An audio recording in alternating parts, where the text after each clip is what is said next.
Well, you look for things like military-age males that aren't having social contact. He can see what he's going to see. Yeah, and that's a routine thing that we do. Described it. He has two guys in the front. He said they are the ones that apply violence, or how you guys see it. Recording. I just think doing it from within the crowd would limit your vision, because you would be looking around, you would have people all over, and these people are very tight. Sounds like something called ammo.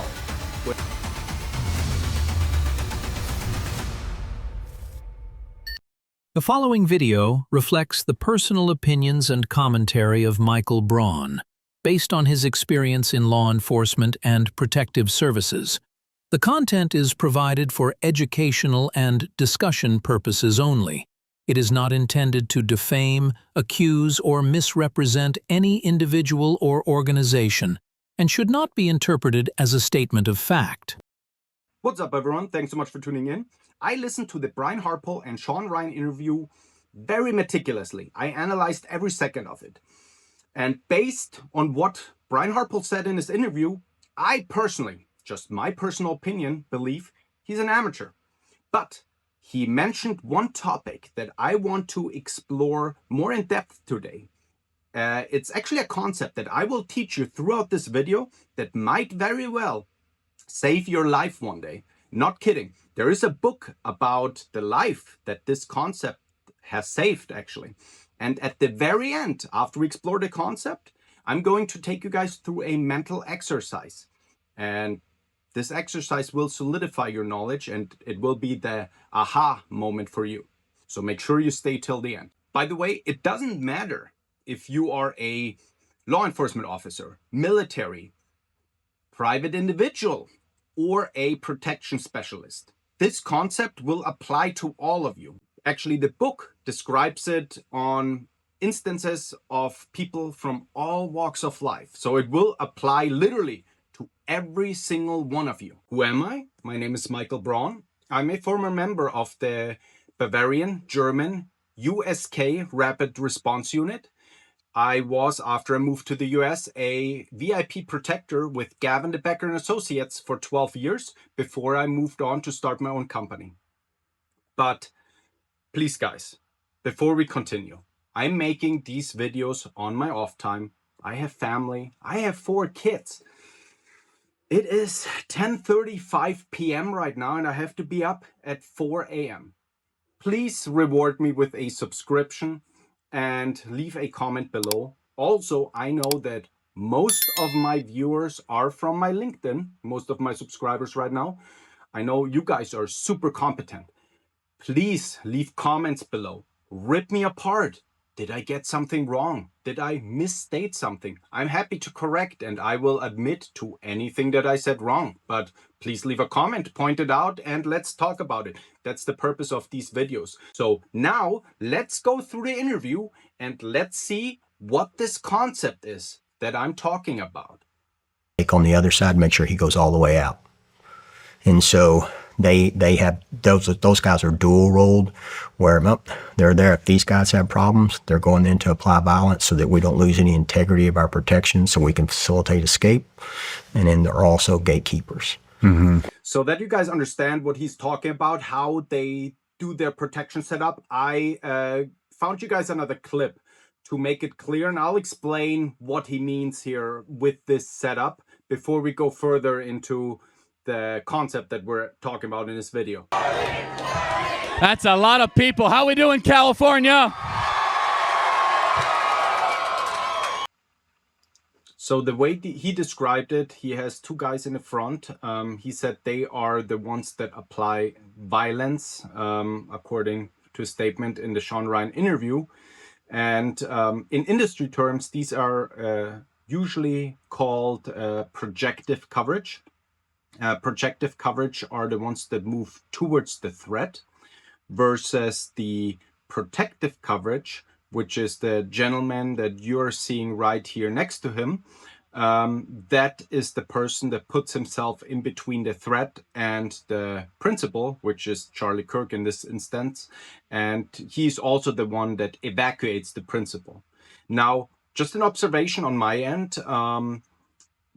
from what I can see, or the way it looks to me, it doesn't look like he's wearing body armor. Please leave a comment below what your observation is on that. Maybe I'm missing something, might be a thin one. But the way it looks to me, he doesn't wear one. Now, in my company, every protector, just putting it out there, we always wear body armor because we can just operate better. Let's just say, you know, your principal is attacked and you, you know, have to take a round, for example. Obviously, this is for close range attacks, so it wouldn't have applied to the sniper at the UVU. It applies to an attack where a person, for example, draws a firearm from nearby from the crowd. You see the person draw, projective coverage runs towards the person, and the protective coverage then shields the protectee and takes that round. Wouldn't have been possible with the sniper attack, obviously, but just explaining why we as a company always wear body armor. And even in residential settings, you're just more effective because your protectee, your principal, could be attacked in a residential setting as well, where the body armor is the piece of equipment that actually ends up saving their life because you can function until your protectee is safe. So it's like an insurance policy. We always wear it in our company, but some companies do it differently here. No hate. And then you get deeper in the crowd, and there's the guys that what they're looking for is walk-ups. The guys that are walking up close. They're in the crowd. They're in the crowd. They're working. Plain clothes. Yeah, they're plain clothes. They're working in the crowd, and all right, so now we're getting into the meat and potatoes of event security. Again, this is just my opinion and how I was taught the concept that it sounds like he is referring to. Based solely on the interview, the way he described it, it sounds like something called AMMO, which doesn't stand for ammunition. It stands for audience, management, monitoring, and observation. It is a tool set for protectors to identify anomalies in a crowd. Like he said, the prey gaze, another one would be, or one that is very often taught, is the so-called fashion plate. A fashion plate is, for example, someone with a winter jacket in summer that is clearly trying to conceal something by wearing a heavier jacket. Or someone that is sweating a lot in a very cold environment. He's stressed about something. Or it's called the inspector, someone that keeps inspecting his pockets or bags to rearrange things. Could be, for example, a firearm. Where his explanation sounded very different to me is the part about how this is applied from inside the crowd. In my training, which comes directly from Gavin de Becker and Associates, who developed this concept, ammo is typically applied from the white space. I'll show that on the California venue because you can see the white space very clearly. There's a lot of white space here in front of the protectors. So pretty much all the space where there's no crowd in between Charlie Kirk and where the protectors are, that's the white space. And from there, you usually apply your ammo, audience management, monitoring, observation. You identify anomalies. You identify if someone is one of these labels that I talked to. Now, that's just how I was taught. Other teams might do it differently. Please make sure you leave a comment below. If you guys do it differently, if you guys do it from within the crowd, I'm not perfect. So let me know how you guys do it or how you guys see it. I just think doing it from within the crowd would limit your vision because you would be looking around, you would have people all over, and these people are very tightly packed together. So you don't really have a good vantage point. You just see the person that is in front of you, in front of this little shell. So that's why I think, and we will continue to do it from outside the crowd. Look, guys, this guy here looks to me, based on how he described it in the interview, to be one of the protectors that he has in the crowd. Look, he's like all packed against these people. what is he gonna do if this guy over here draws a firearm or a knife? All the people here will naturally try to get away from the threat. They will push towards him. He will have no way of intercepting this person. So also his view, as I said earlier, his view is completely limited. He just sees those 3-4 people in front of him, and that's it. And he doesn't even see their hands because he's so close. They could just draw a knife or whatever, and he wouldn't even see it. So that's why we in our company, and again, leave a comment below, but we in our company, we protect from the white space and apply ammo from the white space. Stay with me, guys. Now we're getting to the topic of this video, the backbone of any security operation and also of your personal safety.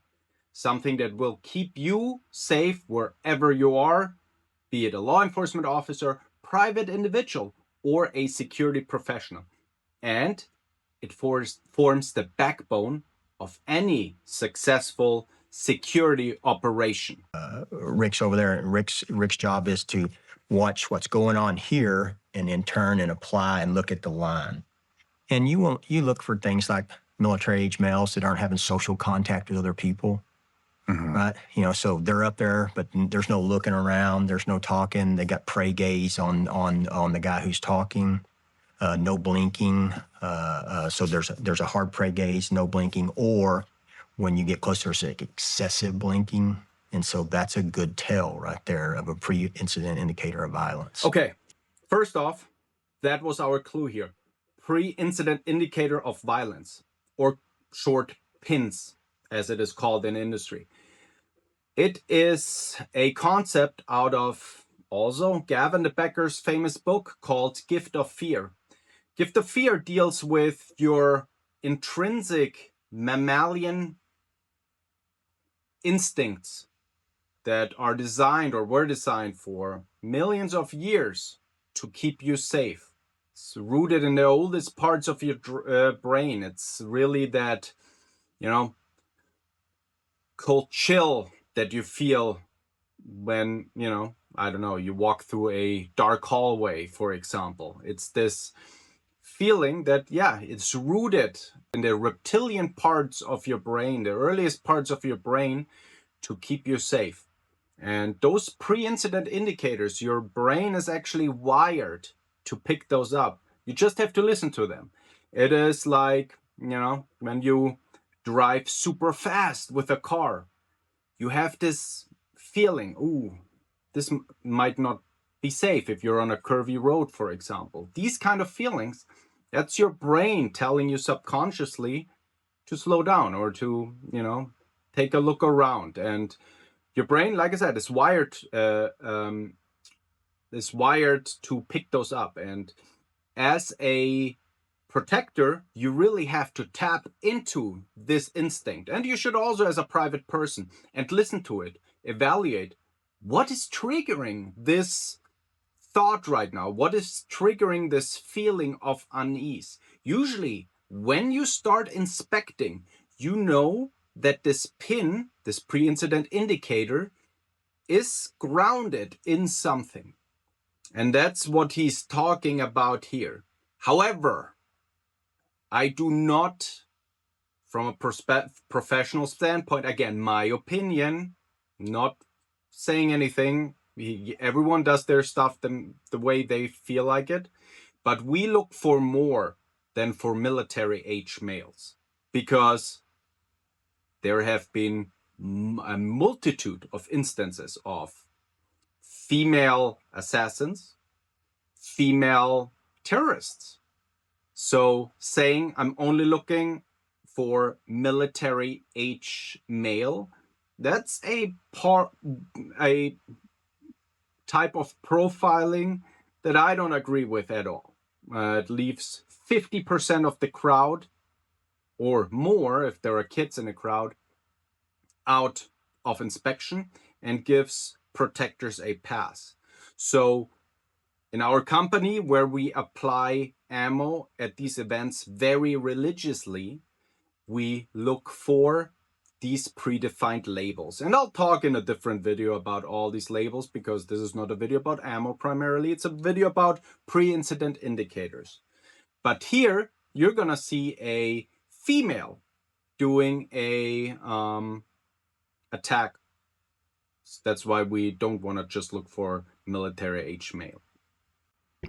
Now, Fred, in the wake of the San Bernardino shootings, a lot of media attention was placed on the fact that it was a husband-wife team and that one of the shooters was in fact a female. What are your thoughts on the perception that women can't be terrorists or don't commit violent acts? Well, I've seen that my entire career. We've seen husband-wife teams going back for a long period of time, Ben. You can look at organizations like the Japanese Red Army was founded and led by a female, and there's a long history of female assassins and terrorists and husband and wife teams. All right, there you have it, guys. Yeah, that's exactly why we in our company, we profile for females, males from all walks of life, because anybody could be a potential attacker, and we apply more of the known labels like the fashion plates and things like that to assert our baseline deviations or confirm our baseline deviations. So yeah, that's just something I wanted to slide in. I didn't really agree with Brian Harpole when he said that he's only looking for military-aged males, like he said in the video, in the interview with Shawn Ryan. Maybe it just slipped out of him. But leave a comment below. Let's have a discussion about this as well. Should we only profile for military-aged men? Let me know. All right, and now we come to our mental exercise. And the picture that I'm showing here on the screen has to do with that mental exercise. But before we get started, I'm going to show you the quick clip from the interview that references this image and shed some light on why this image was taken. And then I'll tell you what this exercise is all about. Of what that looks like on the screen right now. We took that shot before. Really? We always do. We sit down in the space and we take the shot and send it back to Charlie so that he can see what he's going to see. Yeah, and that's a routine thing that we do. It's a good idea. Yeah, it's mental preparation. Mm-hmm. Yeah. So let me reiterate what was said here. Brian Harpole said in the Shawn Ryan interview that he routinely takes a picture, a shot, he called it, from the space or the place where Charlie Kirk was sitting at any venue. And when Shawn Ryan was digging deeper, he said, yeah, it's mental preparation. With that, the way I understand it, in my opinion, he was referring to mental preparation for Charlie Kirk, who requested the picture was taken. However, this was a great mental preparation also for the protectors. So now I want you to sit here down where this picture was taken. You, as the protector, you don't need to be a professional protector, can be a normal person. What makes you feel really uneasy? Going back to your pins, your pre-incident indicators, and your instinctive fear. If you would sit there, name all the items that would make you feel uneasy. For me personally, one of those items that makes me feel really uneasy are those roofs, especially since the assassination attempt on President Trump in Pennsylvania. This makes me feel uneasy. I personally wouldn't want to be sitting there because of the roofs. Having security in place, having the white space secured, nothing personally makes me feel as uneasy as those roofs. What about you? Leave a comment below. And please, like I said, make sure you're subscribed to this channel and you like this video. Really helps. It's past midnight now. I have to get up in like 4 hours. So please do me that favor. And also, there's the URL to our website. Check out our website. Thanks so much, everyone. Have a good day and stay safe.